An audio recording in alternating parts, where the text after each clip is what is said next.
Good evening, ladies and gentlemen. This is Brock Beard from lastcar.info, and welcome to Behind the Wall, the post-race show that comes on after the race, where unofficially, pending the results of post-race inspection, Chase Elliott and not Denny Hamlin pulled off the win today in Martinsville. Again, another race with a lot of long green flag runs, another race where perhaps we had different expectations about what this high horsepower different tire compound deal was going to do here. I'd say between the two races, this was maybe not the most compelling one compared to Darlington. Had a little bit of drivers and machinery kind of falling apart there towards the end. And although we did have, admittedly, a fantastic strategy by the number 9 team there, Alan Gustafson, to get the 9 car up there up front, where Denny Hamlin looked like he was just completely in his own zip code the entire day. Now, admittedly, Martinsville has had many races where drivers have led triple-digit numbers of laps, 200, 300, sometimes, I don't know if somebody's led 400, but it seems like it's been close to it. I think there was one that, I think it was Chase Elliott himself and Brad Keselowski or something like that. There was one that was pretty up there, and it wouldn't surprise me if Rusty Wallace was up there too in his own career. And this one here, it was at least, I at least liked that the cars could kind of work their way through traffic. You know, there were some times where when they were catching up to lap traffic that Hamlin was able to catch up to Chase Elliott and make a bit of a race of it out of it. Kind of an interesting, it's interesting again, but maybe not the most physical, not the highest level of attrition we've seen at Martinsville. Certainly, even things in the back of the field were, kind of a different deal. It was interesting kind of getting the viewpoint, of course, looking at the back of the field and listening to certain drivers back there. Cody Ware was running last for most of this race, and it seemed like the big frustration he had was he just kept getting chopped off at every corner, coming into turn 1, into turn 4, or turn 3, rather. Especially going in there, he would just keep having people coming across his nose. Indeed, 2 laps into the race, Cody ran in the back of Ricky Stenhouse Jr., and that seemed to do a number on his car for the rest of the day there. So I'm at least pleased that there's some passing. It's maybe still even really hard to fight for.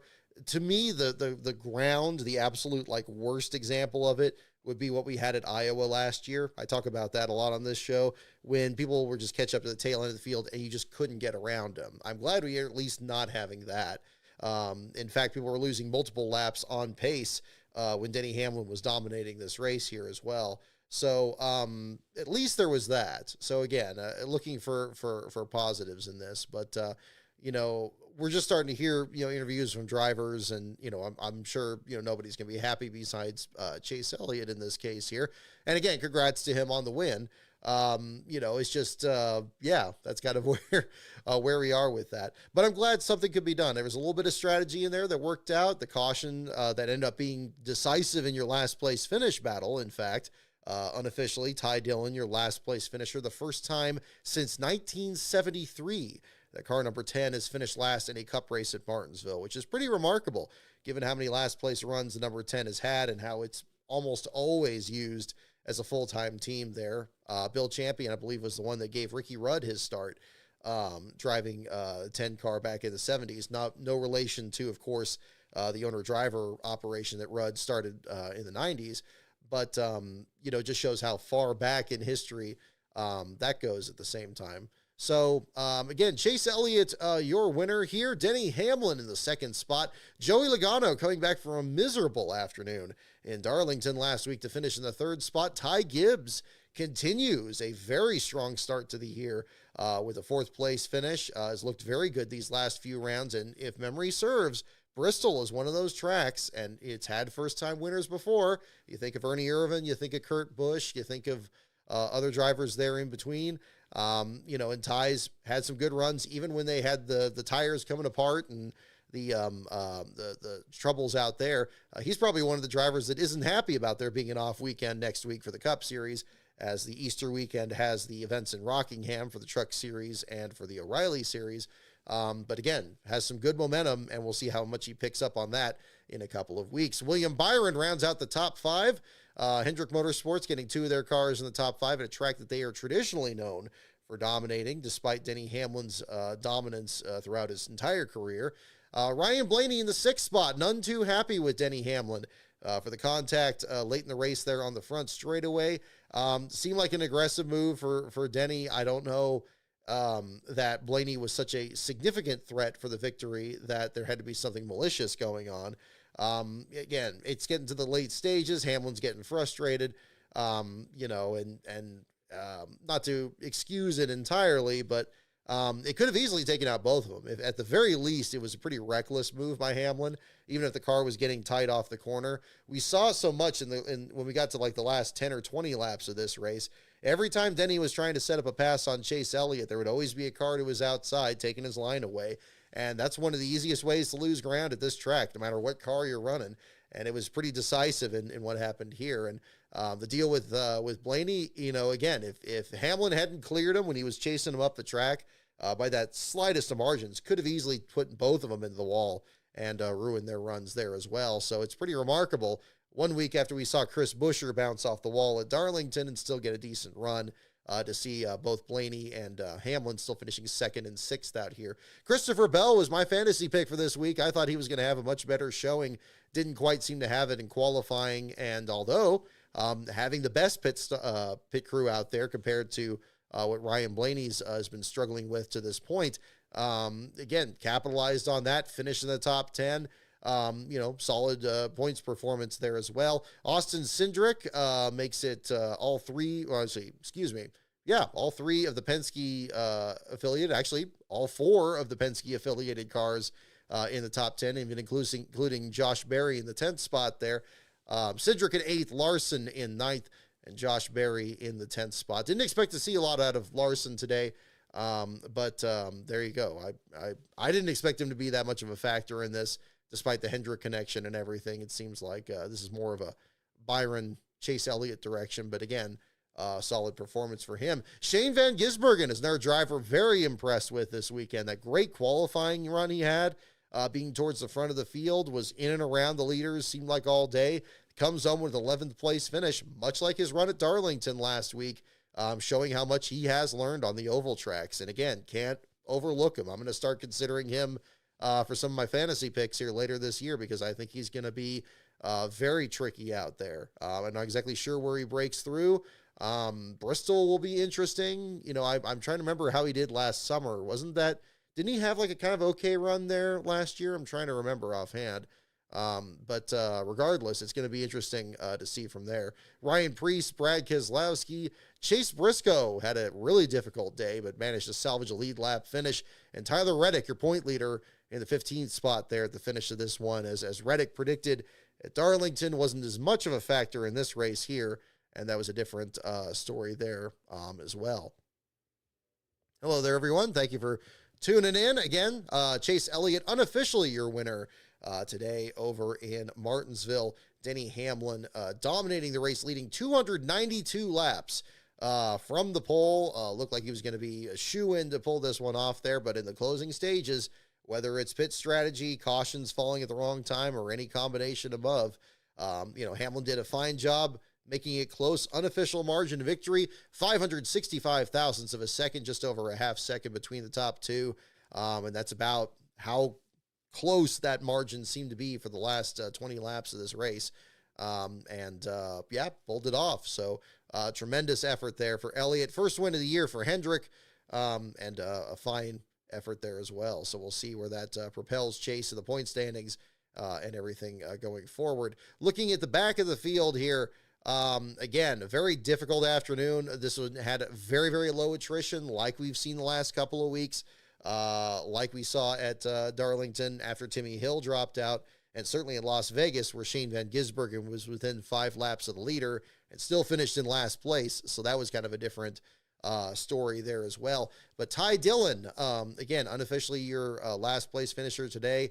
Again, as I mentioned, the first for the number 10 at Martinsville since 1973. Almost had the first for the number 33 since, I think, 1970, with Austin Hill qualifying in the last spot and retaking the spot after a loose right front wheel. Good job. Actually, there's a lot I have to say that I'm actually kind of positive on the broadcast this week. Again, I felt like the overall feel of the Darlington broadcast was good, and I appreciated in the Fox one this week that they caught and actually followed up on little details there, which I think was really important in a race like this where there's not as much happening up front.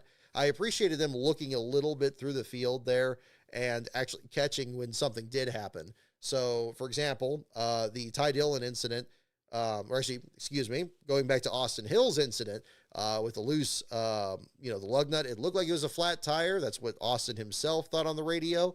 But then they showed the replay and showed the nut coming off the wheel and showing that that's the reason the wheel was jammed against the fender. So you had that situation. Same deal with the Ty Dillon and Cole Custer incident. Ty Dillon actually shattering a brake rotor, finding the brake rotor parts on the track. This sounds like really basic stuff certainly that Fox was great at really when they started broadcasting these. But again, I think they did a fine job with following up on some of those stories at the same time too. Ends up being a bit of a stack up there off of turn 4 that filled much of the bottom 5. Bubba Wallace, again, making some contact with other cars in front of him, and then getting some significant right front damage running into Zane Smith. Zane ends up getting the car back out there, 29 laps down, finishes the race under power in the 34th spot, ahead of 2 of the 2311 cars. Bubba Wallace in the Hardee's paint scheme, finishing in the 36th spot. Riley Herbst 35th, and Austin Hill rounding out the bottom 5 laps down after his costly pit stop for the loose wheel there as well. So again, solid performance for the front runners there. Again, some lesser amount of attrition there at the back of the field. Although again, things did kind of start filling up there, basically the last 100 laps of the race. And sometimes that's the way that plays out. Cody Ware being in last for almost the entire race here in this point, coming back to finish in the 32nd spot. So a decent recovery from that. John Hunter Nemechek seemed like he was just about in everybody's way right from the start. Denny Hamlin marked up his rear bumper pretty good when he was trying to get around him to, I believe, put him his first lap down in the opening stages there. But Nemechek ends up back in the 29th spot. I really like the inverted paint schemes that Dollar Tree did for the Legacy Motor Club this week. I thought they looked pretty sharp out there as well. Kyle Busch ends up the last car 1 lap down in the 24th spot. Struggles for Richard Childress Racing continuing into these first few races. Austin Dillon, his teammate, right behind him in 25th, another lap behind, 2 laps down. The first of the cars 2 laps down in that situation too. Kyle Busch with a loose wheel penalty on pit road that bounced around the mid-pack. Bounced off of Connor Zilich's car, causing some damage. Thankfully, no crew members hurt or anything, although it was a very close call with the wheel and tire was bouncing its way over to what looked to be Riley Herbst pit stall there as well, but cleared up from there. That's mostly what I have to say on that one there too. So again, some Martinsville races kind of clear out. This way you have a guy that just, locks onto it. And once you lose a lap, especially a couple laps here, you're basically just in the way at that point at this track. And even if you're one of the front runners, I mean, we saw that so easily with some big names out there, and it was just as much of a challenge there for those guys too. AJ Allmendinger, for example, was kind of, towards the back of the field from the middle stages on, ended up 2 laps down. This is one of his best tracks. I mean, even though he's known more for his road course performances, that was definitely another example of it here. And, the broadcast said Bubba Wallace was kind of having a rough day before the accident there. I'm not sure. It seemed like he was still at least in the top 15, but not really a contender for the lead. But again, they were kind of just doing their own thing, so that was kind of a different situation there as well. Looking through more of the field here. Carson Hocevar with some significant damage there in that one wreck. Still got in the lead lap and finished in the 17th spot, so decent salvaging of points there for the Hurricane. Looking through more of this. Oh, hang on, let me go. Checking this out here too. Yeah. So, yeah, I mean, I'm struggling to find some more things to say about this race, but that's really about it. I'm probably just going to whistle through the race review portion of it. But again, I know the Chase Elliott fans are happy. They showed the video of them playing the siren over at the pool hall there that Last Bro and myself visited last year.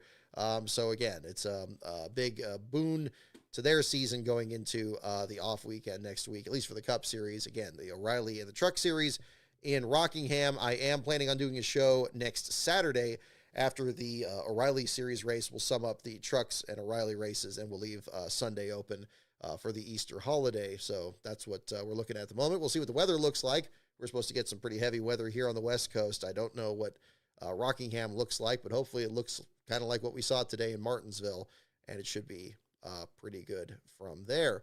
The O'Reilly Auto Parts Series race, again, kind of, similar in some respects, very low attrition at the beginning, a very dominant driver in Justin Allgaier, a little bit more attrition after a big wreck at the end, and Allgaier pulls off the win. Again, not a whole lot to add on this here. Of course, the story of Lee Pulliam had dominated the weekend, as well it should. It was wonderful that you had 3 different drivers that were making their series debut, all of them with similar kind of blue-collar backgrounds here. Luke Baldwin, who ended up being, unfortunately, your last-place finisher of this race, the grandson of Tommy Baldwin Sr. and one of the sons of Tommy Baldwin Jr., of course, the owner of the Tommy Baldwin Racing Team. Also ran double duty with the modified series race. He unfortunately had a rear gear failure in the modified race, and in this one lost the front brakes and ended up with a pretty savage hit into the turns 3 and 4 wall that looked very reminiscent of the accident that we saw at a Martin Truex a few years ago. I think 2011 had a brake failure going into that corner. Just shows how tricky this track can be.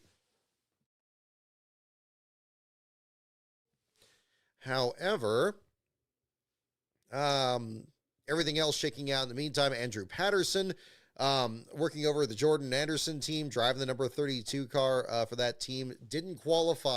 Unfortunately, got involved in the biggest accident there with the stack up at the front of the field there.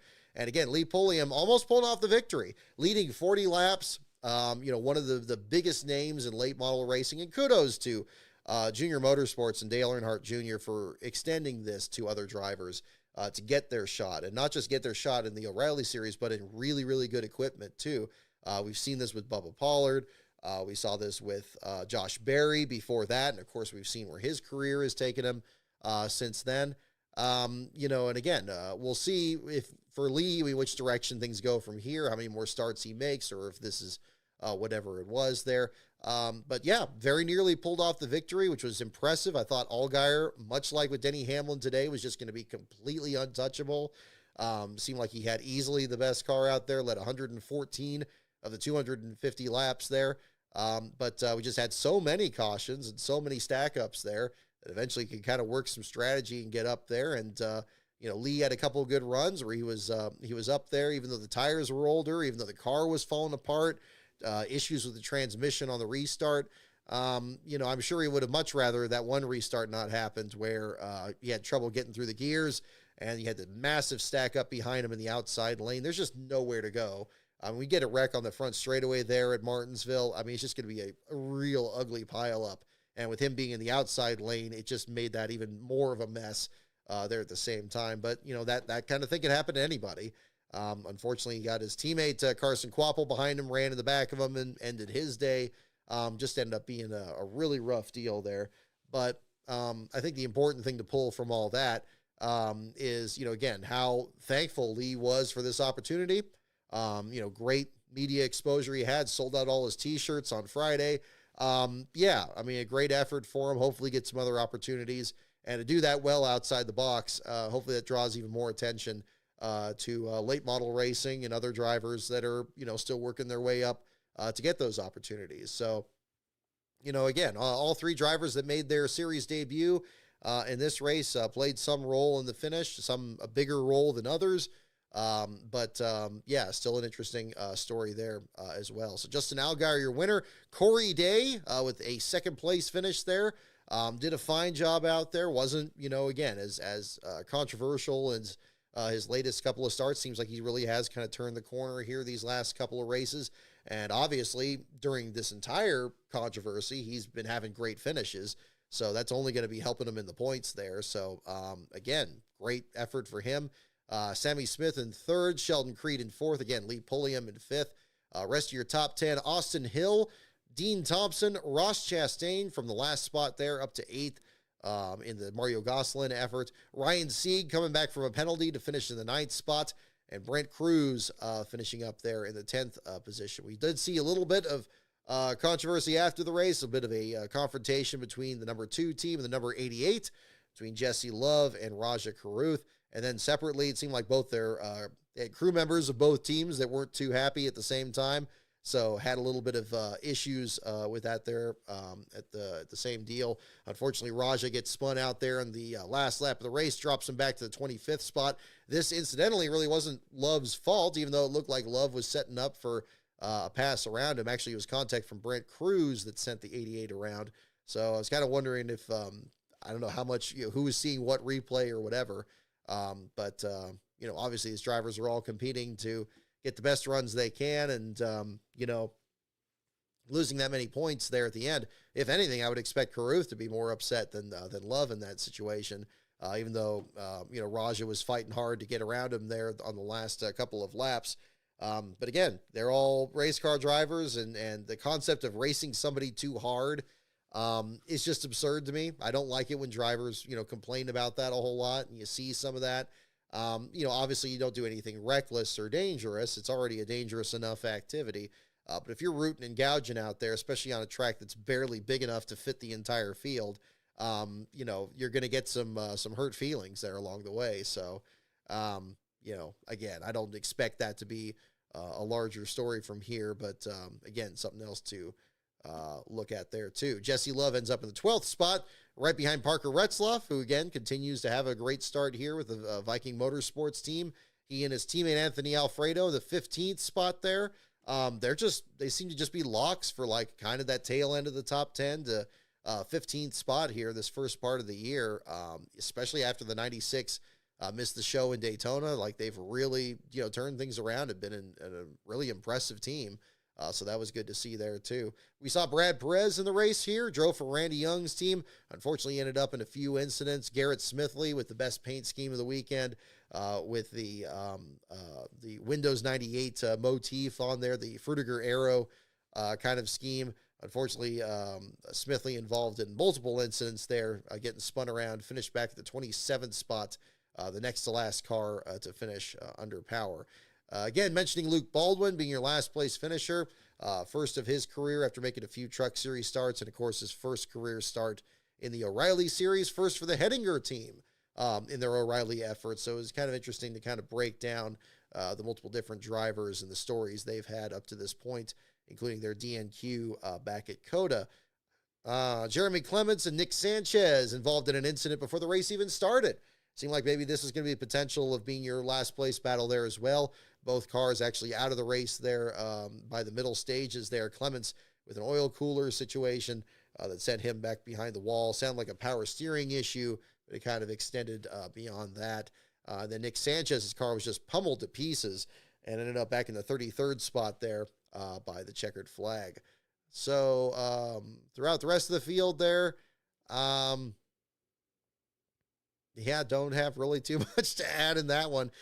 Joey Gase get a 24th place finish in the sponsors race, the NFPA, the National Fire Protection Advisory, I believe is, let's see, association. I think that's it. I know it's about fire protection, being the title sponsor for the race, as well as the sponsor for the number 55 there. Good to see them get, somewhat of a good run, finishing on the lead lap, although Gase was worried about damaging the nose of his car at the beginning of the show, much as Cody Ware had been in the Cup Series race. So a good recovery for him. The 35 team still struggling to be qualifying for races here at the same time. So that's another issue that's going to be worked out down the line. This time around, the 35 car missing the cut with Justin S. Carroll, sent home along with Dawson Cram. This again due to the rain. But again, an unfortunate deal there for the 35 team with their fourth consecutive DNQ to start the year off here for them. So, yeah, kind of an interesting way to shake all of that out here, too. Yeah, and again, it seemed like, don't really have too much more to say on that one there as well. Josh Bilicki did have a battery situation. That was kind of an interesting thing to track yesterday. Team had an electrical issue, had to go back behind the wall to try to get a replacement battery. This is over at Bobby Daughter's team, SS Greenlight Racing. So the teammate to Garrett Smithley, the number 0. So they tried to get replacement batteries. Smithley didn't have one. I don't know where they found one, but they got back out there about 44 laps down and managed to pass Ryan Ellis, it looked like, by the end. But unfortunately climbed no further into the 35th spot. Incidentally, it was Daughter's team that also got the tires from Luke Baldwin at the Henninger team. They already worked out a deal to get fresh tires. So, again, Bilicki able to put those to good use along with Smithley there to at least finish under power in what was a pretty physical race there as well. Myatt Snyder with a decent recovery as well. He was flirting with last place at the beginning, started 37th out of 38, got shaken out to last in the first few moments there before Joey Gase got to the back. They were kind of trading spots there for a few laps. After that point, Snyder ends up in the 19th spot there, the finish, so good recovery for him. Dr. Patrick Staropoli getting up there to the 16th spot, so a fine recovery there for him. Usually seems like he's been struggling to get those top 20 finishes, but I think it's a good turnaround him as well. Yeah, so I guess that's another part of that too. Going into some other stories here at the same time, I will be talking about the AI video or the AI commentary video that I posted this week. I'll do that a little bit later in the show here. We are going to do some trivia, and for those of you who watch my Darlington show, I think I may have been able to get that program to work on here. So we'll do that a little bit later during our trivia portion and trying that out. If the lights go out here, I do apologize. I'm not sure if I charged these all the way. So if it goes dark here, just know I'm still on the screen here, and we'll just have the lights in the room here. But we'll get that worked out here shortly. Few interesting things from this week. Billy Kingsley, who has a wonderful collection of diecast, is very passionate about diecast history there as well. Had an interesting tweet earlier this week trying to find a picture of Kyle Petty's truck from the Craftsman Truck Series that was run at Fontana in, I believe, 1997. And wouldn't you know that NASCAR Classics stepped in and actually found footage from the qualifying lap, just like the clearest footage out there. And it really shows just how amazing that NASCAR Classics page is. They posted just today a video of the starting lineup for a race at Martinsville in 1986. Just wonderful footage. I would love to get my hands on even just a portion of what they have over there, because it looks like they just have just everything. So it's really tremendous to see. We're seeing little bits. Separate from this, Chris Clark Sports on YouTube has also been posting some great footage, usually 1 and 2 minute clips from news reports. A lot of stuff from Junior Johnson's team in the early 90s. That's been really good to see there too. So something to bring up there at the same time. This week also, we had the news that Darius Rucker of Hootie and the Blowfish investing in the Legacy Motor Club. So again, kind of interesting to see other performers from the music world getting invested in the sport. Not necessarily a new thing there, not even going back to Pitbull, but other artists there in the past and being interested. But it's good to see another step into the sport. I didn't realize he was as much of a fan of the sport for as long as he had been. I thought that was great that, I think it was NASCAR Man posted the video from, I guess it was 2010, of him talking about, catching races when he can, wearing a David Rudiman hat. Yeah, I mean, thinking about that, that's like, 15, 16 years ago. So tremendous. It's great to have people that are both passionate about the sport willing to invest in it. Indeed, Michael Jordan already showing up on CBS Sunday Morning today, the clip being shown this week there with the interview, being very outspoken about the lawsuit and the direction that he had hoped the sport would take as well. I saw there was another clip that actually seemed to show Denny Hamlin himself in it. I didn't watch that one yet, But from what I saw already, that was an interesting story there as well.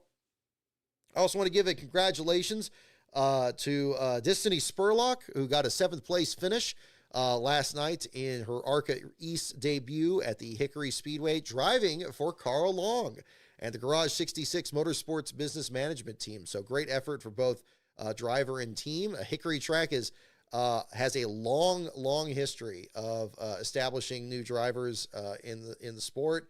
Of course, used to have Busch Series races out there. It would be wonderful, given the kind of racing that we saw in the ARCA East race. Slap Shoes had a great clip that he was posting up there the other day that really showed just how competitive that place is. And yeah, I'd love to see more racing up there, even getting some maybe some Truck Series or O'Reilly Series up there. It just shows just how small that place is, but how racy it is too. It's wonderful to see there. So it's good that, again, other drivers working their way up the ladder, having good runs. And Carl Long, again, has had, had his hand in helping a number of different drivers have their start or get back into the circuit. Of course, Casey Mears coming back out of retirement last year to run a few races. And of course, this year, making the Daytona 500. So congratulations to them as well. This leads us kind of into the nothing burger of the week, which is probably going to have to be a new segment on this show at some point here. The sudden question about who should or should not be in the Hall of Fame. I thought we crossed this bridge probably about 16 years ago, but I guess not. So of course the discussion coming up on Dale Jr.'s podcast, talking about whether Justin Allgaier would be somebody that would be eligible of being in the Hall of Fame. Hard to judge a career that's already in the process, that is not at its end, to really evaluate that. But again, an interesting question to ask. Junior, of course, being very much on the side of him being in, and then the person on his team there not as supportive of it there, and really questioning again, is this the NASCAR Cup Series Hall of Fame or is it the NASCAR Hall of Fame? And it was a good discussion on that. I think if anything else, and in my response, I completely forgot that, of course, Ken Squire already is in the Hall of Fame. But I was kind of going through a list of just, okay, really think about what a Hall of Fame represents. I mean, if it's NASCAR's Hall of Fame and it's talking about all different series, and of course, we've had drivers of other series be represented in there, Jerry Cook and, other competitors from different divisions there as well. We've already kind of crossed that path. We crossed that path really from the beginning. Like the very first class that ever got inducted in there already was going to have Bill France Sr., Bill France Jr. And of course, Bill France Sr. was a driver at some point. Bill France Jr. Ran some laps at Talladega during the controversy in '69. Or was that? Yeah, I think it was Jr. that did that. Either way, they've had some hand, in driving, but not to the same caliber as other competitors that were even in that inaugural class. I mean, it's already kind of turned that corner. And there are a lot of people who have had their hand in the sport that have done, a tremendous job on that. And that was kind of the reason I put forward that post about just saying, like, should this person be in? Should Greg Fielden be in? Should Harold Brasington be in? Should any of these people? And I think the argument could be made, certainly. I think the best way to, again, kind of going back to what I was starting to say, to look at a Hall of Fame is like, if you don't know anything about the sport and you just look at who's kind of enshrined in there, that those people kind of represent the entity itself, that it's, the very best of these different aspects to it. And it's the same thing I always tell people when they ask about what they need to do to try to get involved in, writing about the sport or, finding their own like voice in it. There's so many different angles to it with, drivers and the teams and the sponsors and the history and the tracks and the track owners and the promoters and the media and the media splits off to the TV and the radio and the print media and everything else. There's a massive group, and the group's just getting bigger because now you got other people in there that are involved in the sport in new media and social media. Again, it may sound like maybe that's not as big of a thing now, but further down the line at the end of that person's career, maybe we would realize that. I don't think that's a stretch. Now, I don't think it means necessarily you just let everybody in, because there still is a way to distinguish yourself in each of those groups. And so, yeah, that's why you have the best of the guys that were in modifieds, the best of the guys that were in the Cup Series, the best team owners, the best, individuals in that role. That's where the fame aspect comes in. And that seems, more or less what the goal of that was. I mean, I've just visited it once, but that was kind of my understanding, of all that too. So yeah, again, I think it was kind of a silly thing to argue, because I think the NASCAR Hall of Fame has already made it pretty clear that it is, very broad. It's not just drivers, and it's certainly not just Cup drivers. I think that, and that's that is very representative of the sport, because certainly the drivers get the most attention. They should get the most attention, and the Cup drivers should get the most attention of that group. But that's just you and I watching this. That's not the same thing as elsewhere. So, yeah, I think that's another part of that too. So, again, kind of a strange discussion. I was surprised that it was kind of taken off, that much there. Yeah, I think that was, I think that seems to be the most logical way, to go about it there too. So, we'll, discuss that at the same time. Let's see. I need a little bit of water. I sound hoarse on this. Hang on. Just one moment here, folks.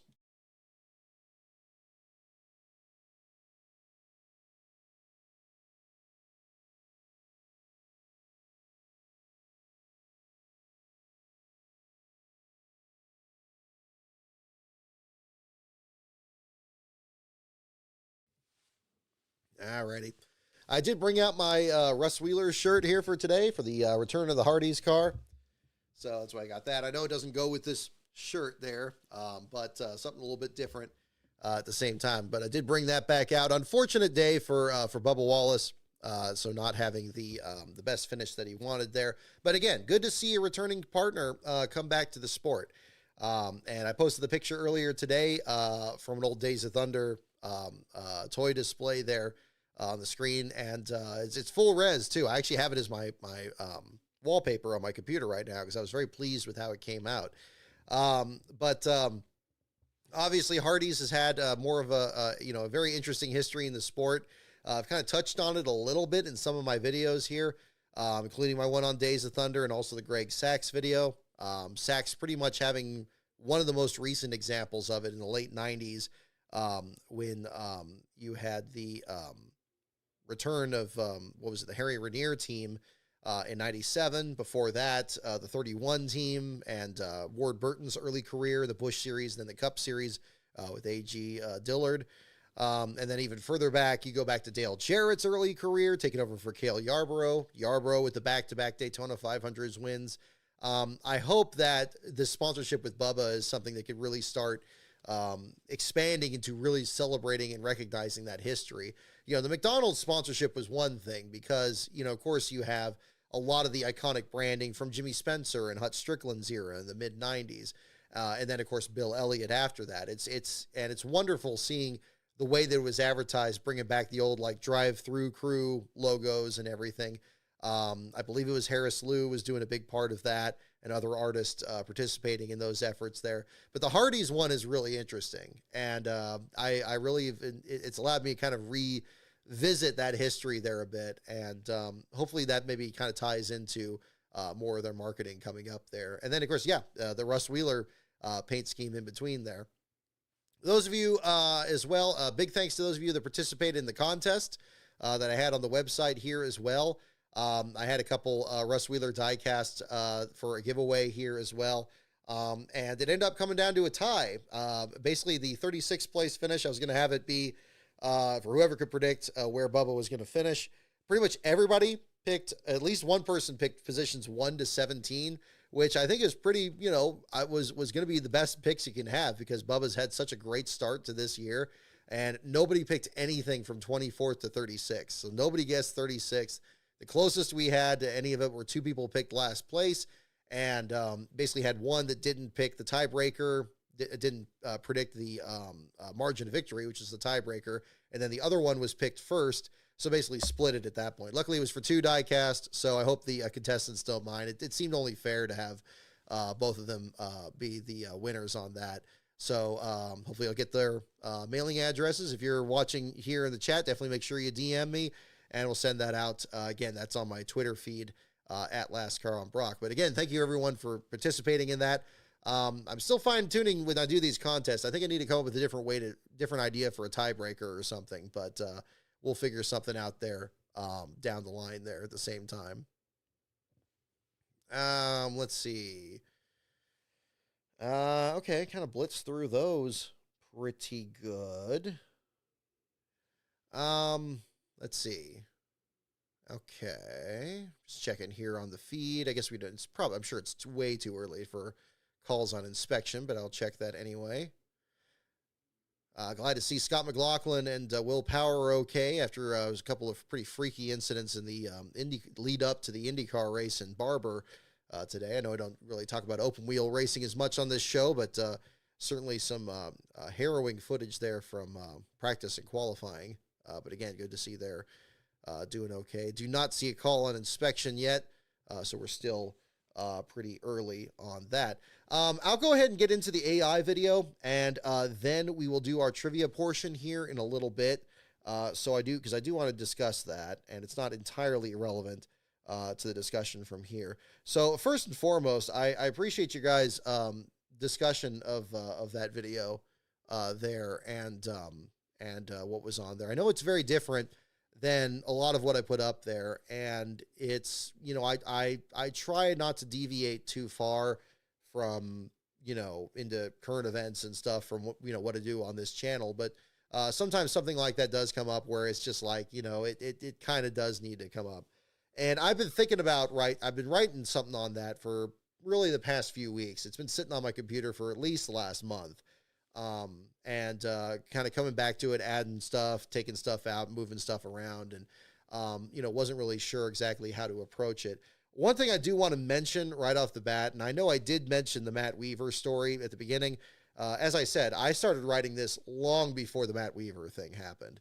And there were some people that were, you know, some were going in one direction saying, oh, well, Matt Weaver needs to sue, and he needs to sue for, you know, getting his credentials.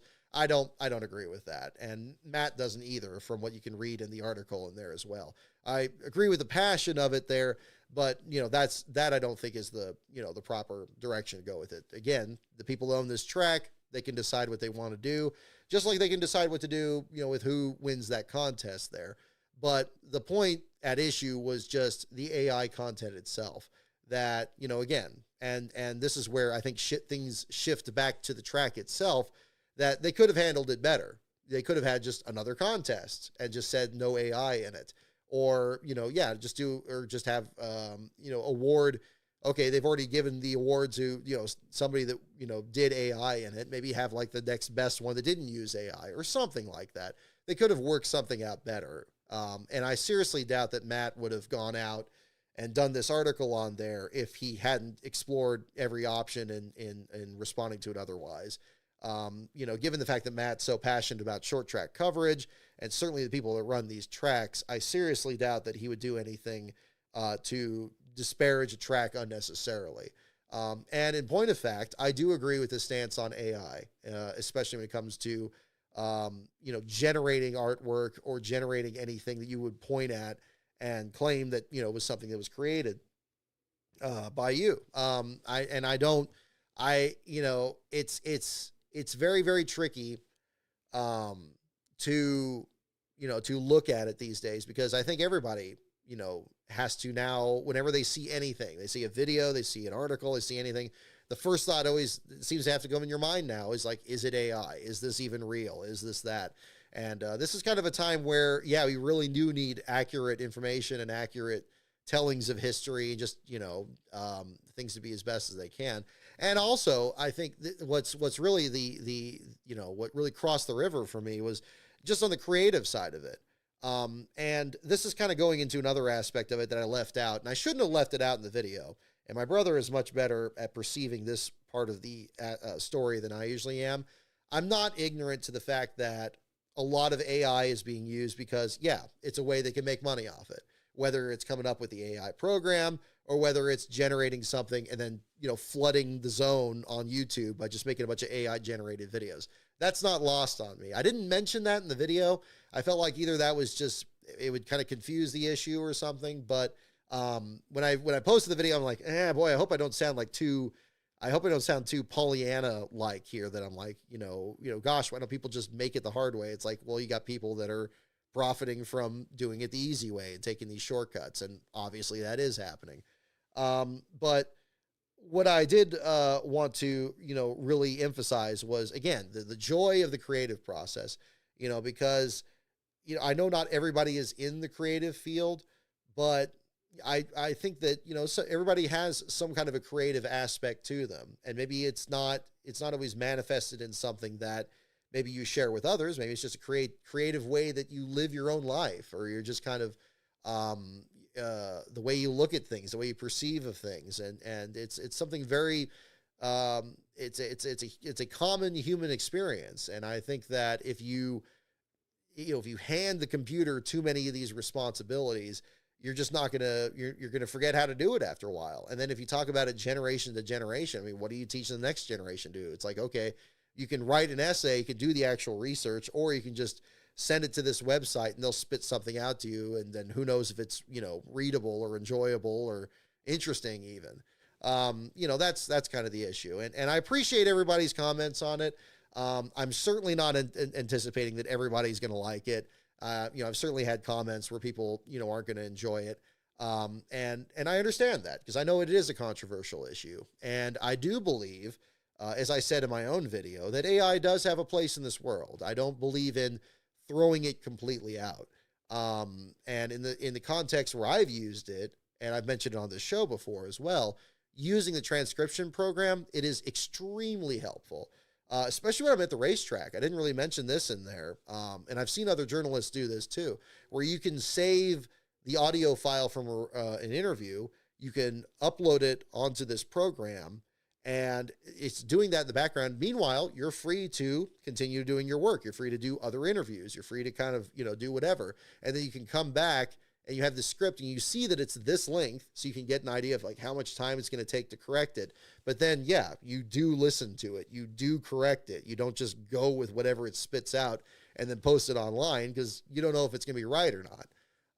And that makes the process much easier. I will freely admit, there was a time where I kind of avoided doing a lot of interview-based projects because I knew the transcriptions were going to take a real long time. And when I did the JD book, for example, a lot of those interviews went very, very long. They'd be like hours. And I interviewed like 32 different people. And putting that book together, it needed to be done. I enjoyed putting it together, but there was so much of that time. And what really added to the time of making it was transcribing those interviews and then getting them arranged and doing all that. And just literally, you hit play, you listen to a few words, you fix it, and then you start and stop. You're going back. Oh, I don't know if this is right. And then you go back. That takes so much more time. And it's wonderful that there is a tool that you can work with, but acknowledging that it's not a perfect tool. And that's where I come down on that. And then again, nobody's impressed with a really good, transcription. The transcription's just got to be correct. It absolutely has to be, just like a legal argument based on cases that are still active, or anything else in that category too. And I think that's where one of the guideposts where that needs to be looked at too. But but then when it comes to the creative field, again, as I said in the video, it could be anything. What you do with that footage, what you do with those transcriptions could be anything. You could make an argument, you can make a historical piece, you can do anything, whatever. That's the interesting part. So again, I think it's just, it reminds me so much of the .com bubble. And when you had everybody making a website, and of course you hear about all these retrospectives of like the 99 or 2000 Super Bowl, where you had pets.com, you had all these other websites, and they were all the big names out there. And then like how few of those websites are still around. But, just because there was a bubble that burst and suddenly all these sites, went out of business, doesn't mean we don't have websites today, because of course we have Amazon, we have eBay that were around before then. Now we have social media sites, and we have all this other stuff, and it's gone that direction. AI is going to be the exact same thing. Sora getting shut down this last week. which again, just happened to come up while I was finishing this up. Again, maybe that goes away. Maybe some other ones go up, but the technology's out there. Somebody else will pick it up. They'll perfect it. A lot of times in this world, the thing that's always fascinated me is the second person that comes up with something like this usually is the one that really gets something to stick. Like maybe the first person that gets the idea, it's not really fully polished, and then the second person does it, and then boom, it's something that people know about, and it's like you're kind of the brand at that point. And that's what we're going through, with that too. So I'm no expert at AI in terms of like, how it works, the complexities of it, and I don't profess to be, but obviously in the creative field and having committed as much time to the craft of writing and to now making these videos and working with historical content and understanding the limitations of different sources and heck, I mean, I did a senior thesis in college too. I mean, research and writing has been a big part, I would say, of my bread and butter. It's even what I pretty much do for my day job too.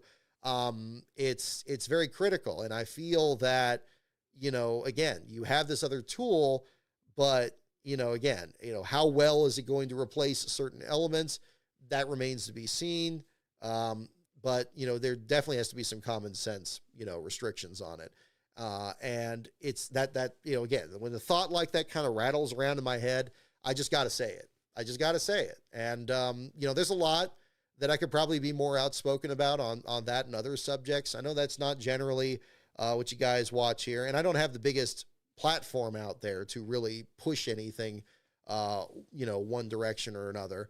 But again, you will have videos like that from time to time on this channel. Maybe not on the same subject, but things like that. But again, that's not the main thrust of this channel. The main thrust is still, again, NASCAR and both the present day, as we're talking about on this show, and also the history and other videos I'm working on. And I do have a lot of those videos that are coming together. But what makes that easier is, something like that comes to mind. Sometimes I just got to get it out there. I recorded that, I think, on Tuesday or Wednesday night, shared it on the Patreon, and then just moved on from there. And I get this, and this is probably something maybe a lot of you can sympathize with too, or empathize with. It always feels like when you share an opinion, especially if you're going to go this far into it and you're going to talk about it for 10 minutes and put it out there, it's like pulling the pin on a grenade. It's like, okay, it's like you're waiting for like, oh man, it's like I completely got this wrong, or oh man, people are gonna be really angry, or they're gonna be confused, or they're not gonna know this. I hate that feeling. I try to put that out of my mind, because sometimes something is important and you should talk about it and you shouldn't be dissuaded from it. I think that's tremendously important. And I think especially if you have something from your own experience to bring to bear on it, I think you should express that for sure. Now, it seems silly for me to say this because obviously, we live in a world with Twitter and social media, and people have no problem sharing their opinions on anything. So, again, me saying this probably is unnecessary. But again, going back to the subject of the video itself, I appreciate you guys checking it out. Hopefully more people talk about it. Hopefully the discussion continues. There's a lot of people that I know in the creative field that I've met, that I've worked with. For example, when I did the Derek Cope book, the cover illustration was a photo from Charlie Birch, or I think Russ Hamilton, that I got from Charlie Birch. Then we had Rob Taylor do the color outline on it and the artistic rendering of that image. And then Ryan Daly, who worked with Starcom Racing on doing the graphic design. Obviously, Comics by Bruno has done wonderful work. Mike Joy just gave him a shout out on Fox this week, which is wonderful. He does tremendous work out there. Harris Liu, mentioning him earlier on the show.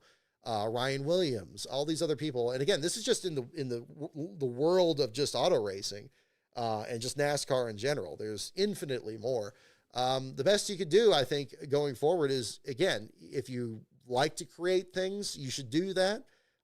If that's not as much your interest or not that same field, try to support people who do use those, or support people or commission artists to produce things. Because again, they can create something that is entirely unique, something that, is going to be something very memorable too. And yeah, I stand by that. So I think it's another one to look at there at the same time. So I don't know how much more traction the video is going to get. We're at about 2,000 hits on it. I'm not expecting. I almost put it on my third channel actually when I posted it initially, and talking with a couple people, they kind of suggested to put on the first one, and yeah. So you know, again, from time to time, you'll probably have some videos on that. I think I did a video a while back on the subject of plagiarism when it came up in that one guy's channel before, because I thought that was interesting as well. Yeah, so you'll see something like that here and there, but I don't think, again, that's going to be a regular occurrence on this channel. There's plenty of opinions that people can pop off about there too, but this seemed very well timed as well with everything that was going out there too. So, yeah, I think I pretty much talked about that part too. All right. So, that's about it I have on that. I see a couple super chats here as well. I do want to catch up on that too and go into that. Yeah. So we'll see what's going on there. Yes. Oh yeah. Let me do this. So, I hope, I have, speaking of people that create things that I have to thank here, let me make sure I get the right person's name here, because I don't think I bookmarked it. I think it's on my page here.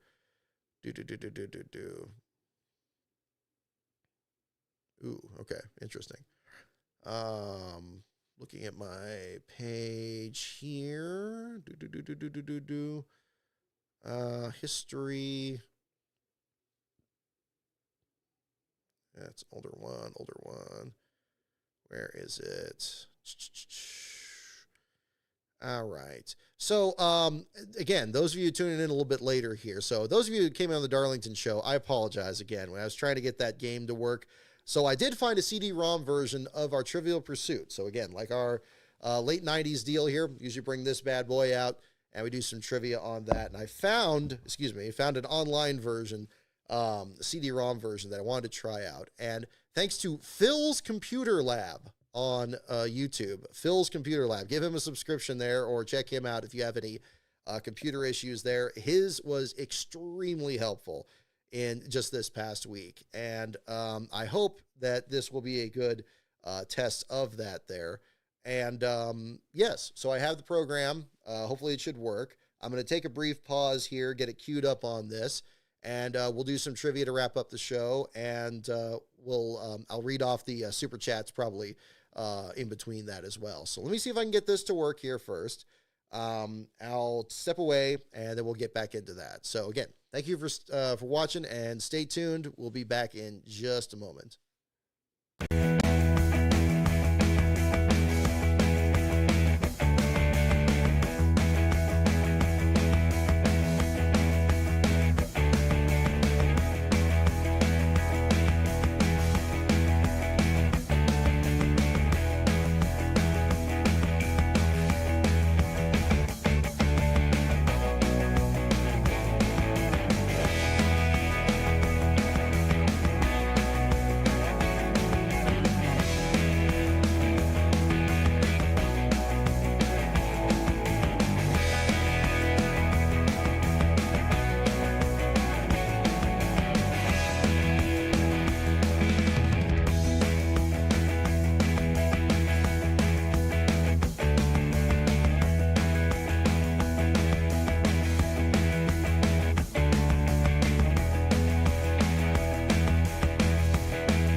Okay, so quick return here. So I got it on the other screen. So what we had a problem with last week is I would load the program and it would play, but it basically would control my mouse. So I found this other one here, got an emulator pulled up, and we're going to give it a try and see if this works. Now what this is, again, it's a Trivial Pursuit, and it's got a couple other elements to it there, and I'm going to see if I can get this to work. And yeah, we'll just see if it works. So here we go. Oh yeah, I gotta get the other mouse synced up with this one. Alrighty.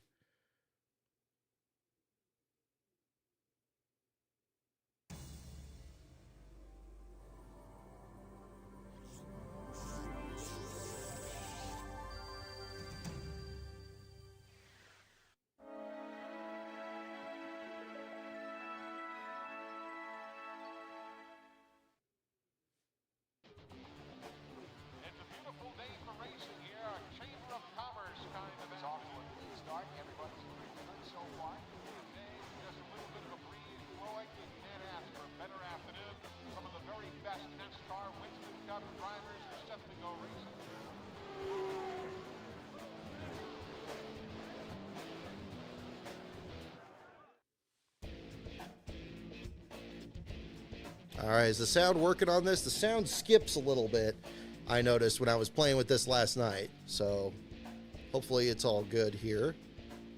Looks and sounds good. Okay. So now we got the mouse on there. Okay, there you go. We got Alan Bestwick already. I think we're going to do the classic one, but here, we'll go ahead and just kind of go through this. See, it skips a little bit. Shootout, there's no board, just categories and questions. See, it skips a lot, but yeah. Pursuit plays just like the board game.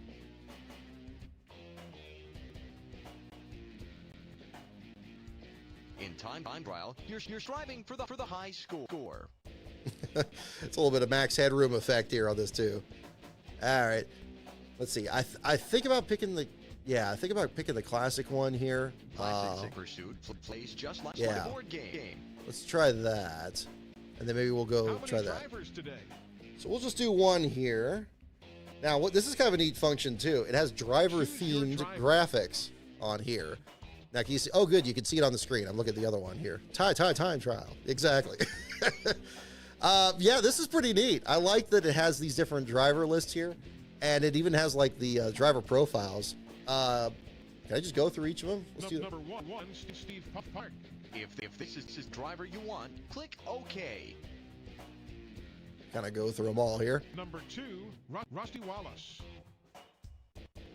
Number 3, Dale Earnhardt. Number 4, Bobby Hamilton. Number 5, Terry Labonte. So look at this. You even got like, I love the little graphics here to kind of make them accurate to the paint schemes. Kind of reminds me of what it did in 500 Days. The driver you want, click OK. Terry Labonte with no mustache. Number 6, Mark Martin. Number 7, Michael Waltrip. It's like an echo effect, like at a big stadium. Number 12, Jeremy Mayfield. Number 16, Kevin LePage. Number 18, Bobby Lee Labonte. All right, let's see. Number 20, Tony Stewart. It's like 99 or 2000. Oh, no, probably Number 99. 22, Ward Burton. I know I'm kind of going through the 24, Jeff Gordon. I know I'm going through the scripts pretty quick here too, but you can pause this if you watch it on the stream here, and you can see the little biographies that come with each driver. Number 28, Kenny Irwin. Number 31, Mike Skinner. It's only got about 20 of them here. We'll go ahead and go through them all here. Number 33, Ken Schrader. Number 36, Ernie Irvin. Number 40, Sterling Marlin. Number 42, Joe Nemechek. Number 43, John Andretti. Number 45, Adam Petty. Number 55, Kenny Wallace. Number 88, Dale Jarrett. Number 94, Bill Elliott.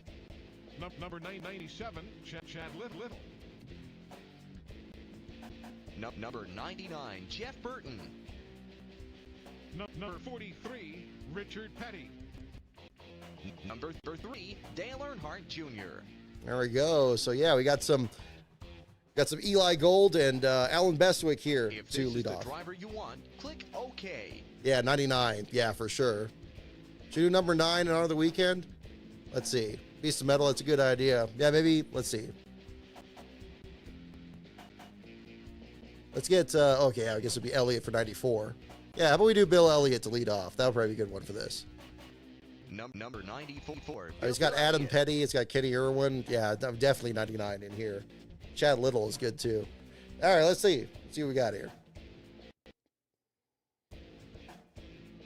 Now, what I saw on this is the questions are mostly just like the board game. You multiple move around choice. The board answering questions. You're heading for the wedge tiles. A right answer there will put you one lap closer to the finish line.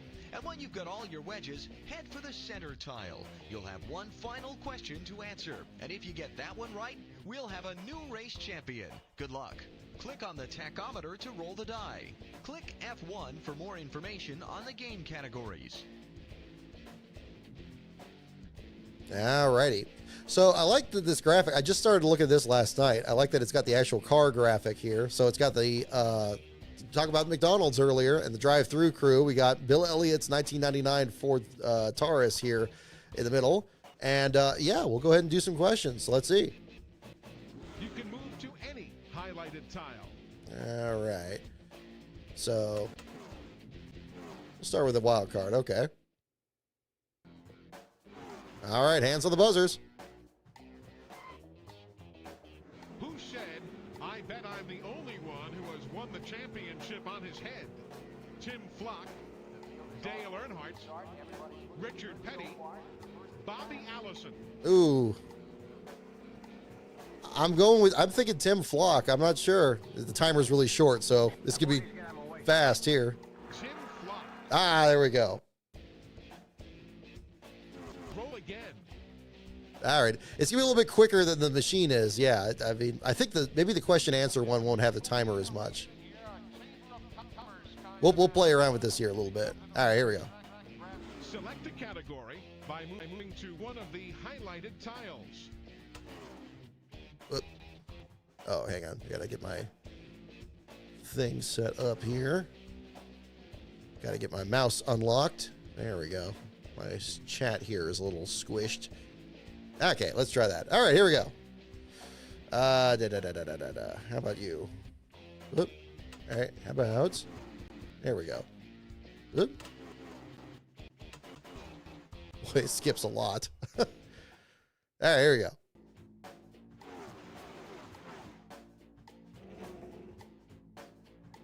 What 1999 Winston Cup driver has made 32 consecutive starts in the Great American Race? Oh, but you guys know this one already. Dave Marcus, Jeffrey Bodine, Darrell Waltrip, Sterling Marlin. Oh, there we go. Dave Marcus. Dave Marcus. Take another turn. There we go. So you guys do good. You're getting it. You're getting it. All right, here we go. Select a category by moving to one of the highlighted tiles. We're getting different categories here. We'll just keep going down the line. I've never played the board game version of this, come to think of it. Got Jerry Nadeau's 9 car in the background. What event is known as the Grand American Race to NASCAR fans? The Ooh, who's Coca-Cola that? 600, the Brickyard 400, the Pepsi 400, the Daytona 500. The Grand American Race? 600? The Daytona 500. Are you serious? Oh, come on. That was a badly written one. Is it known as the Grand American Race, too? I thought it would be the Great American Race. Is it the Grand American Race, too? I guess it is. Ah. Winston Kelly. Okay, thank you, Auto Rocket. I figured somebody would recognize it. It did sound familiar. It sounded like a radio for sure. All right, here we go. Select a category by moving to one of the highlighted tiles. How about, let's see. Ooh, teams. I don't think we've done that yet. There you go. Get a little better view of the car, too. Ooh, we got Chad Little. Got Earnhardt at the Brickyard. Oh, we got Jeff Green, the track phone car.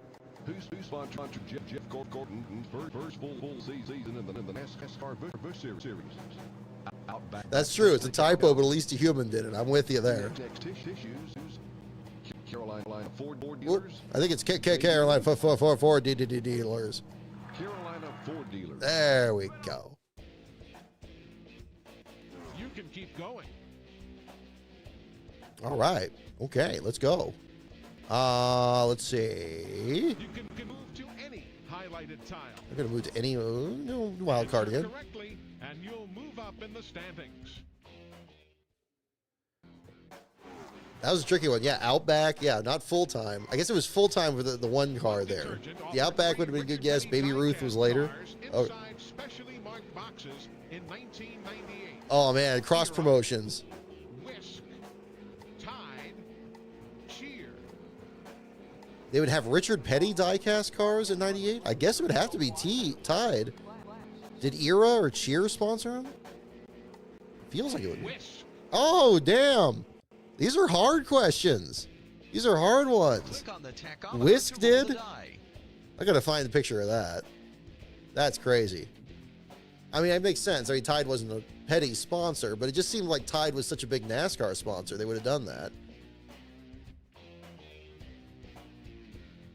Okay, yeah, you guys get some cheer. Yeah, it was Whisk.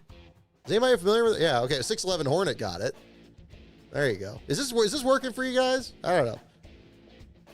Hopefully it's got just as many questions on here too. We could try this, but good. I'm glad this is working. Yeah, never heard of Whisk sponsoring. I don't remember. Is there a Whisk sponsored Petty car? I mean, I guess like Whisk had. I mean, okay. I'm gonna look it on my phone here.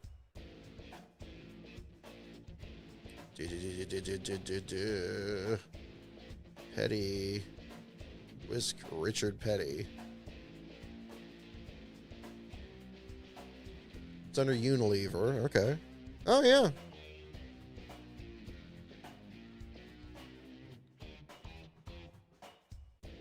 This is made by Revell. Okay, hang on. Here, I got a. Let's see. Let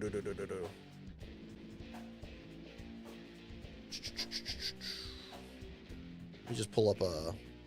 Makes sense. Just pulled up my browser here. Let me free the mouse and we'll get that pulled up. Yeah, let's see. Whisk Richard Petty. Whisk promo. Yeah, there you go. And it's like the 1970. Oh, look at this. This is neat.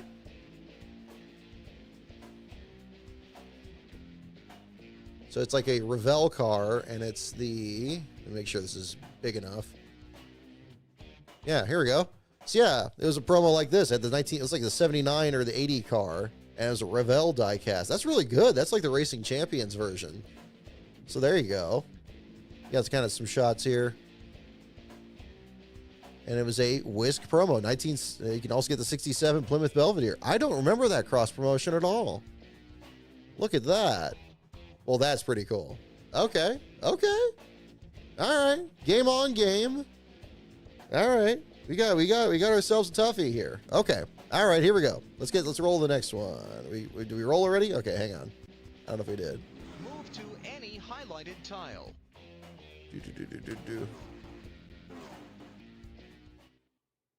Board looks like Langhorne. Yeah, it does.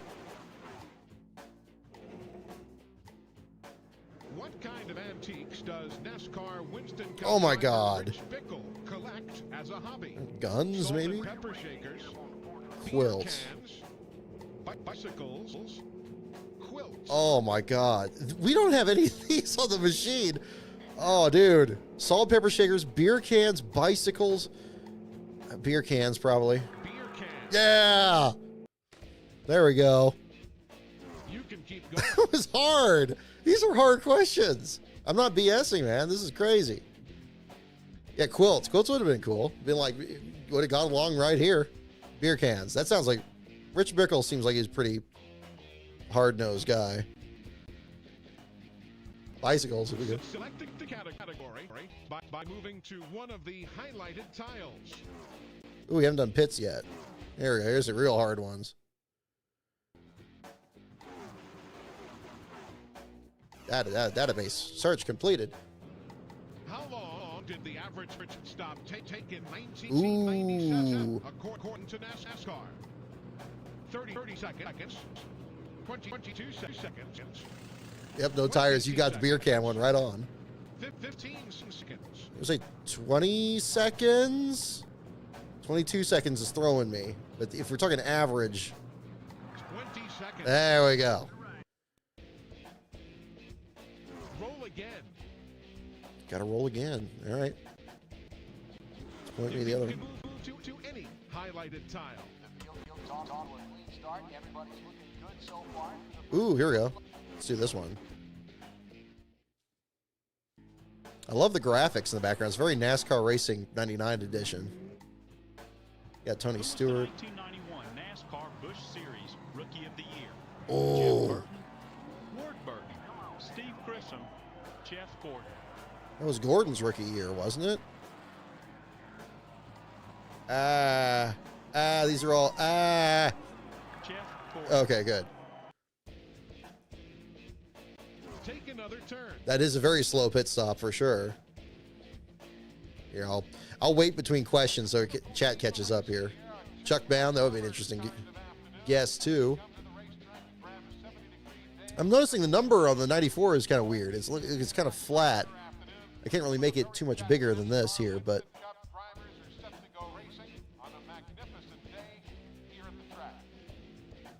I love all the voice actors they got. They really did their homework on this. They got some good questions. They got a lot of they got Winston Kelly, got Eli Gold. This is great.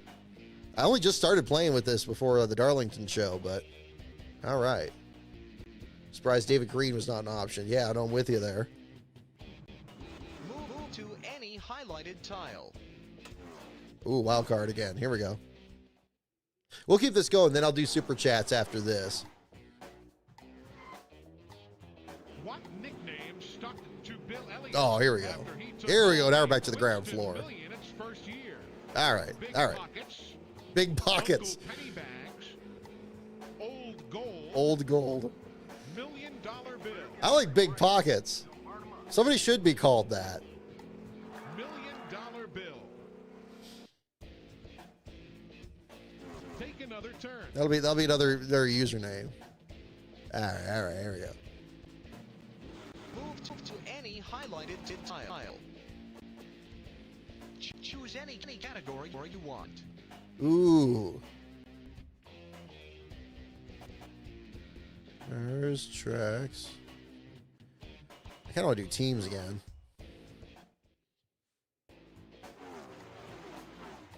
All right, here we go.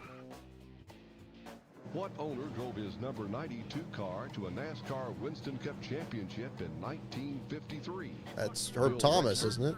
Lee Petty, Ooh. Herb Thomas, Tim Flock.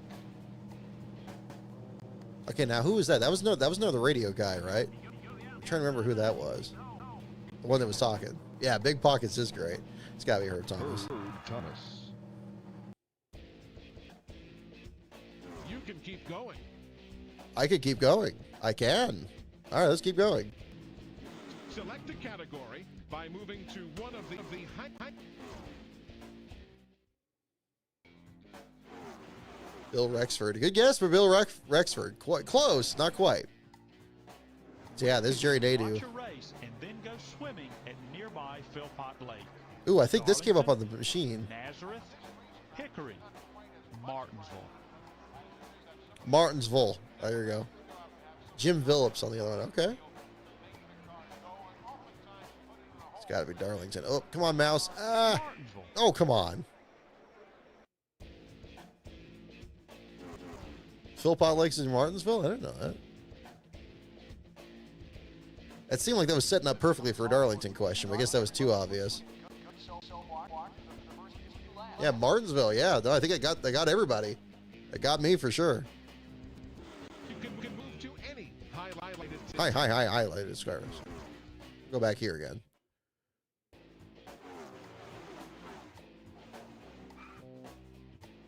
What make of car did Rusty Wallace drive to a NASCAR Winston Cup title in 1989? Chevrolet, Ford, Oldsmobile, Pontiac. Pontiac. Oh, it's got to be Pontiac Excitement, of course. Of course. Looks like Pocono there. There's Sears Point in the middle. Try to guess these other shots here in the pictures. Here we go. Move to any highlighted tile. Oh, we're going wild again. We're going wild. A right answer here will put you closer to the finish. Okay. Ooh, Kenny One Wallace. NASCAR couple host a weekly radio show from Lexington, North Carolina. Is this Elton Sawyer? Michael and Buffy Waltrip. Ah, Mark and crap. Arlene Martin. Daryl and Stevie Waltrip. Ooh. Chocolate and Karen Myers. Oh, God. Michael and Buffy, Daryl and Stevie. It seems like it's one of those. Chocolate and Karen Myers. Oh, wow. Really? Damn. I don't remember that. That must be an MRN thing or something. To roll the die. Anybody get that? It's a little bit behind. Myers. Oh, see, Jude Fernandez got it right away. Ultimate 23, you got it. Okay, yeah, you guys are too good. See, it shows how little I listened to that. You can move to any highlighted tile. Yeah, I guess it's tracks. We got all these. Yeah, Stuart Gordon, Jerry Nadeau. Then they got Daytona overlaid behind it. And then looks like What Vegas tracks here. on Bobby Allison's final NASCAR Winston Cup victory? Darlington, Talladega, Daytona, Phoenix. It almost sounds like Rick Houston. Daytona. Take another turn. Right, so right. You can move to any highlighted tile. See, this is a pink one back here. Ooh, oh, it's just rolling again. Okay, no. I thought that'd be in our category. Pits.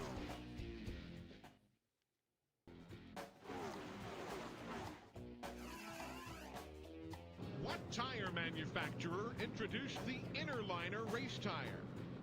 Goodyear, Michelin. Ooh, that's tricky. Firestone. I'm gonna say Firestone because Firestone was a tire supplier before Goodyear, wasn't it? But I mean, did they do the inner liner? Goodyear. Ah, damn. I overthought that one.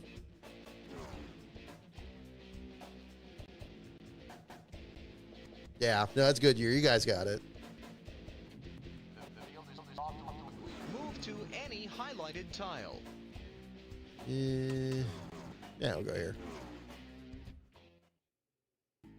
We got Dave Marcus in this shot here. It's like Talladega. Whoop, there's a 99 500. Model of auto was the NASCAR 50th anniversary car. Ford Taurus, Oldsmobile Cutlass. Oh, are we talking the Budweiser one that Hendrick had? Then that would be a Chevy. I mean, they're making it sound like it's a special, it's its own thing, but I'm guessing it's going to be the Hendrick one, so that would be a Chevy. Are you serious? They made their own 50th anniversary. Is it like a... Okay, come on. Now that's just confusing. The NASCAR 50th anniversary one, yeah. It must have been like a promo thing that they parked somewhere or something. Hold up. Anniversary car, like a pace car, or like it must be something in the infield.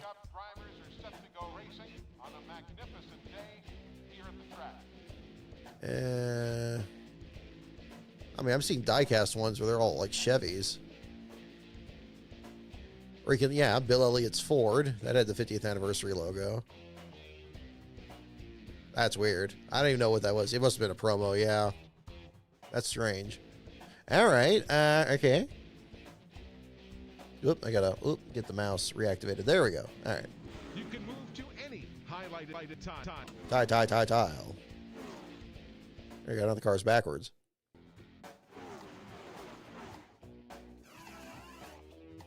What does a driver push or pull in case of combustion inside the cockpit? Combustion. The fuel control knob, the water tank shower, the fire control switch, the helium switch. Just the way Eli Gold said the fire control switch. I could picture him saying that in a broadcast. The fire control switch. The fire. You know, Joe Nemechek pulls the fire control switch. Move to any highlighted tile. Fire control switch. All right, here we go. And we'll go purple.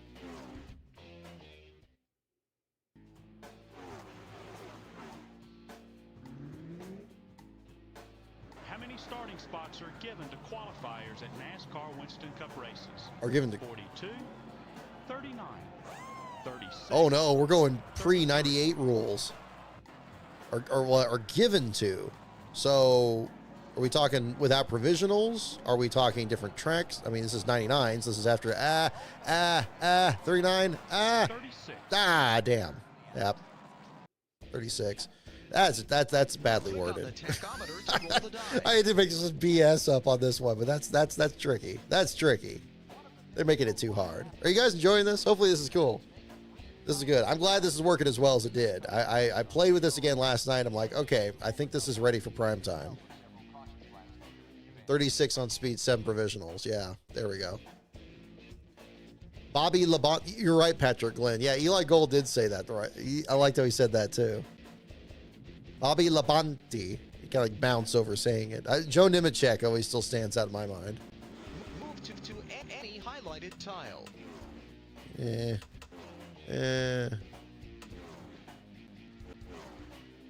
Get a view of the back of the car there.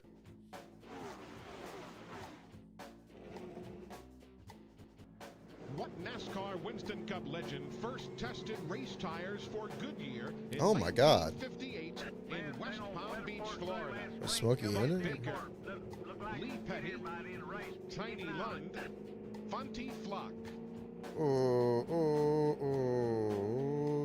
Tiny, I want to say. I'm almost leaning towards Buck, but I think he was already driving by that point. Lee Petty. Oh wow. Okay. Damn. We're learning all kinds of new stuff this time. This is great. Database. Search completed. All right. Move to any highlighted tile.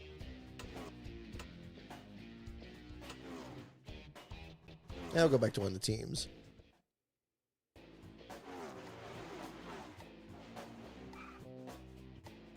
What year did Dale Jarrett debut in a Wood Brothers car? Ooh, 1990. 1989. That was taken over for 1991. Neil Bonnet. 1992. They put 91 in there to make it tricky because he won that year. 1991. What? That's not right. It's 90. Oh, come on. Click on the tachometer to roll the die. Yeah, some of these questions are just weird. Select a category by moving to one of the highlighted tiles. Go over here. Answer correctly, and you'll move up in the standings. I'm going to get some points.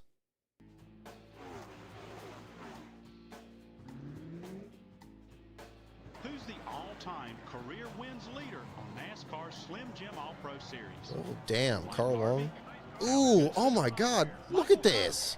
Jody Ridley. Mike Garvey, Hal Goodson, Michael Cope. I mean, it seems like Jody Ridley. Michael Cope. Damn. And why did it lined up Michael Waltrip? That's weird. Click on the tachometer to roll the die. Wow. I don't remember setting this to hard mode, but I think it's just doing it. Throwing a black flag on this game. Yeah, I see. I'm with you, 8206. I'm with you, Dave, for sure. Move to any highlighted tile. Yeah, it seemed like Ridley would have been the right answer, too, but oh. I haven't done wild card in a bit.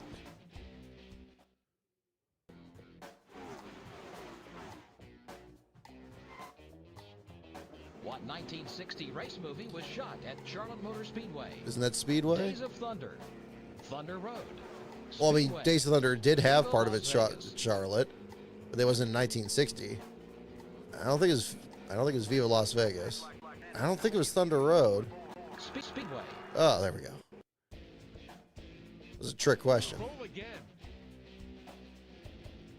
There is no escaping the ring here. Move to any highlighted tile. Yeah, the track's Answer good. correctly, and you'll move up in the standings. Yeah, it's interesting. It's got Sears Point there on the inside, but it's got like Watkins Glen's wall. What's the length of the Phoenix International Raceway oval? Well, it's 1 mile. Wow. 1.25 miles. Oh, well, it's certainly not that big. 1.5 miles. 1.75 miles. 1 mile. That gets you a wedge. I got a wedge. You can keep going. Can I get the other wedge? Oh, no, I got to roll. Move to any highlighted tile.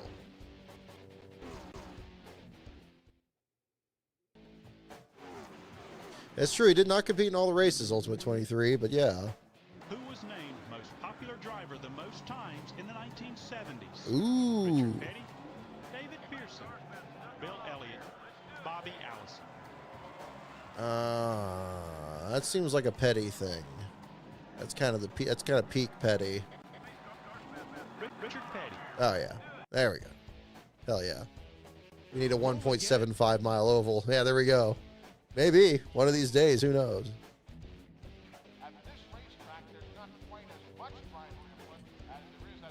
Oh yeah, I keep forgetting to roll.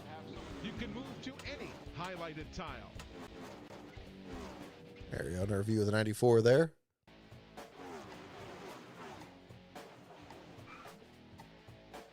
Who was Ned Jarrett's car owner when he won the 1965 NASCAR Oh. Winston Cup title? Bondy Long, right? Yeah. L.G. DeWitt, Bondy Long. Bondy Long. Bondy Long. There we go. Okay. Getting warmed up here.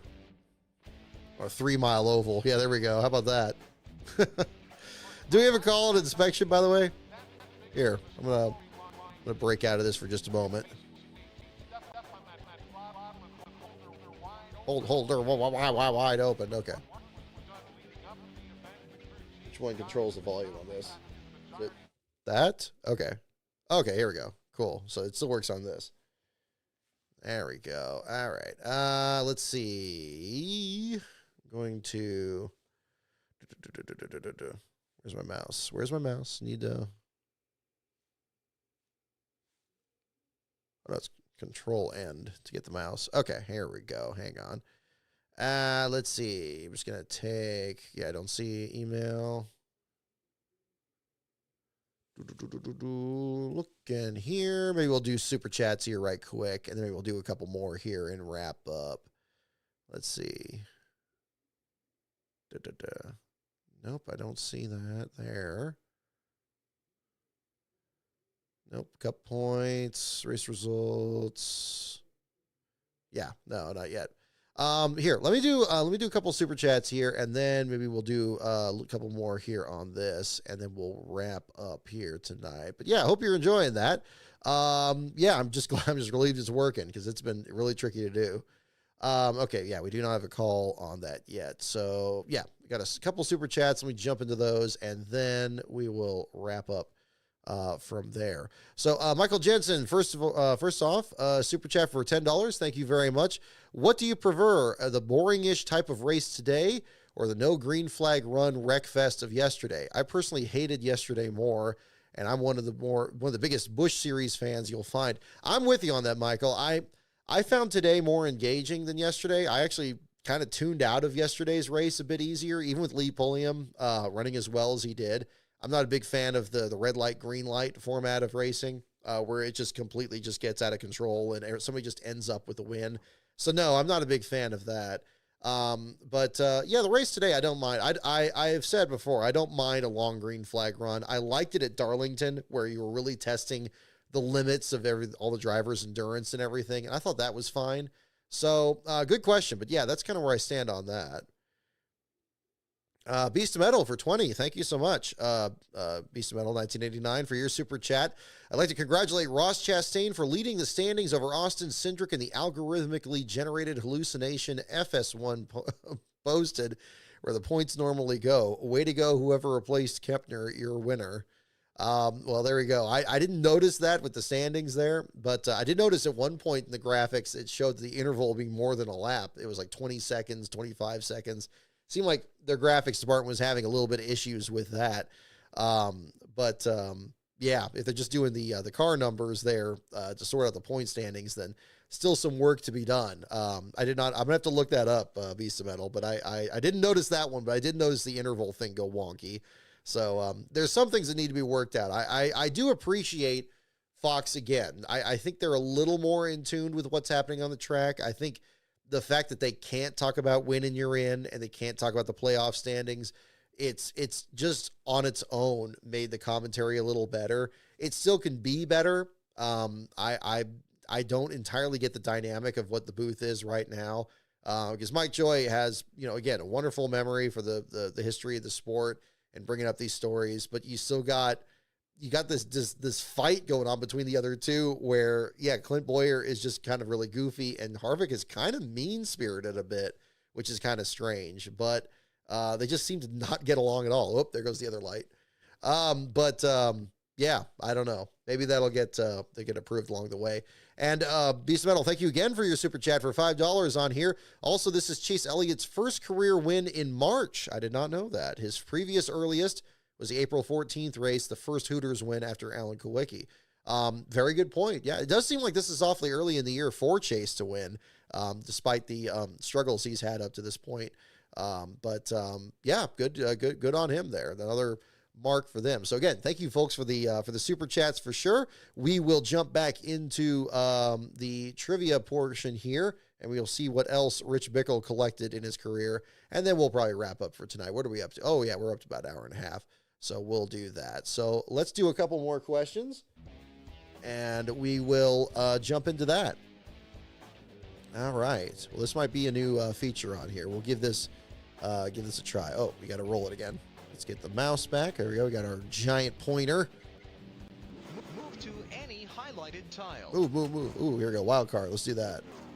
Here we go. All right.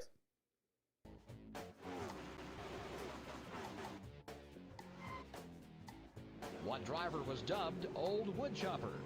Leonard Wood, Glenn Wood, Eddie Wood, Lynn Wood. Well, hey, that narrows it down. That doesn't... That's, I want to say Glenwood, I believe. Glenwood. There we go. Okay, good. You can keep going. Yeah, Mike Joy called the win Elliott's. I think that was just him misspeaking. I think he knew that he had more than just 2 wins. Yeah, right. Select a category by moving to one of the highlighted tiles. Boop.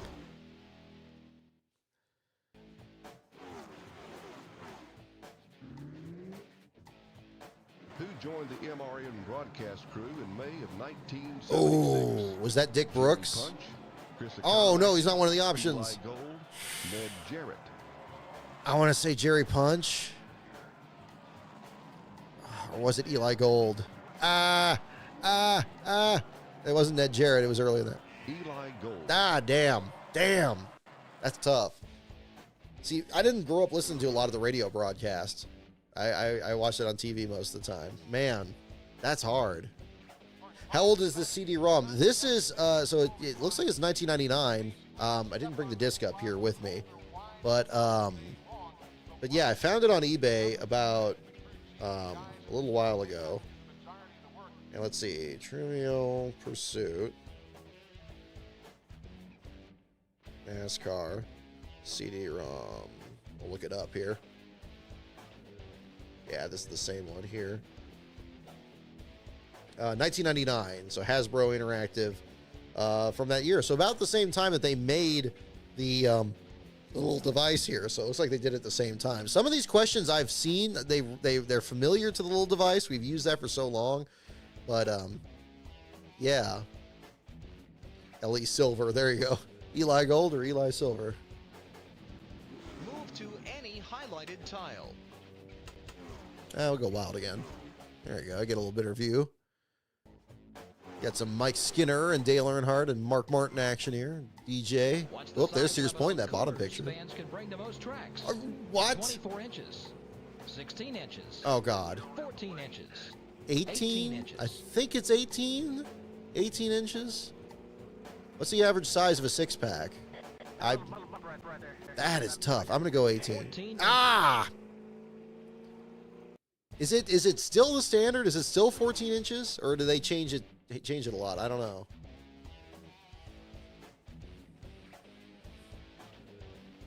It says, yeah. I think it said 14. It was not 16. I mean, shrinkflation, who knows? Oh, yeah, notice, I need to get the wedges. I didn't see that down here in the corner. Select a category by moving to one of the highlighted tiles.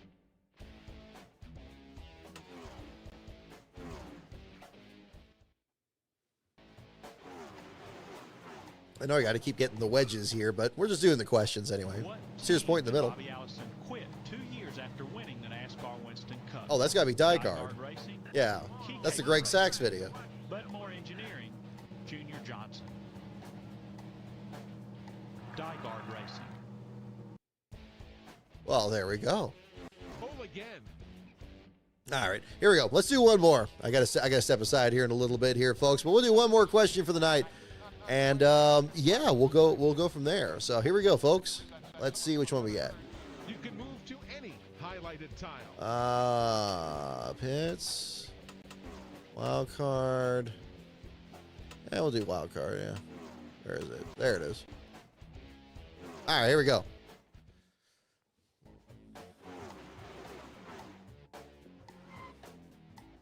What did Bill and Anne France name their youngest son? Oh, well, there.